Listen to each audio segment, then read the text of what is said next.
Schedule a free design consultation, and the more you buy, the more you'll save on blinds, shades, shutters, and more from Budget Blinds. Visit budgetblinds.com today. And the Lloydminster Bobcats were in a position to punch their ticket to the North Division semis. And it all started with Devin Green kind of leading the way, helping them earn that win in game number 3.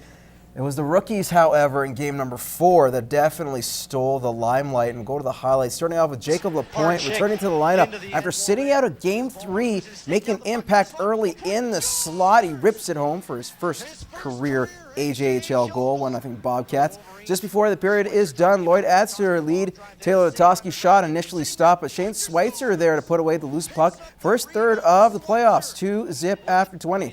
Now, second period, more from the Cats on the power play. Taylor Allen fires and scores his second of the postseason, making it 3-0. Minutes later, Allen misses the net, but the rebound goes to Chris Cito for the easy tap-in, 4-0. That's also Chris's first AJHL playoff goal. The romp continues, 5-1 now. Zach Giroux, nice toe drag, first career playoff goal. How about this? 17 seconds later, Troy Van Teetering, and you guessed it, he scores his first AJHL playoff goal.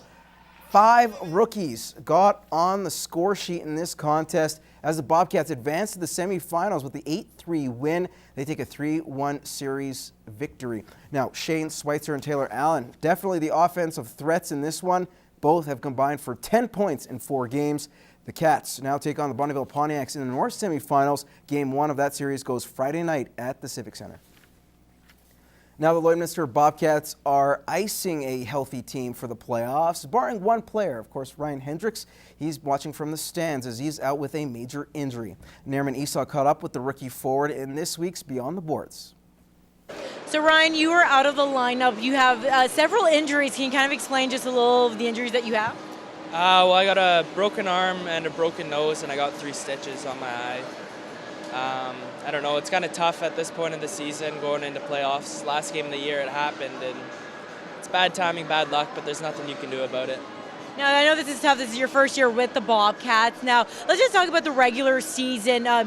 You were an offensive threat for them the entire year. Were there some memories that kind of stood out for you your first year wearing the orange and black? Well, obviously scoring my first goal, that's the big one.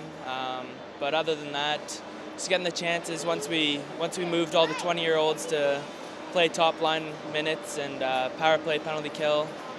It's about it. All right, so you say, like, of course, your first AJHL goal, always a big deal. Kind of walk me through that. Do you remember what exactly happened? I remember it was against Bonneville, and it was just a turnover in the neutral zone, shorthanded, and I think it was Tyler Coons sent me on a breakaway, and I don't know where I shot it on net, but it went in, and it's a great feeling. All right, so of course we were talking about this. You are out for the playoffs. always tough to be on the on the side when your team is playing. How about for some of the young athletes out there watching at home? What kind of advice do you have for them? Who may have injuries and have to watch from the side. Just stay positive. Do whatever you can off the ice to make sure your team can win. Now, after kickstarting a program for new prospects to learn the game, the Border City Women's Roller Derby League is more popular than ever.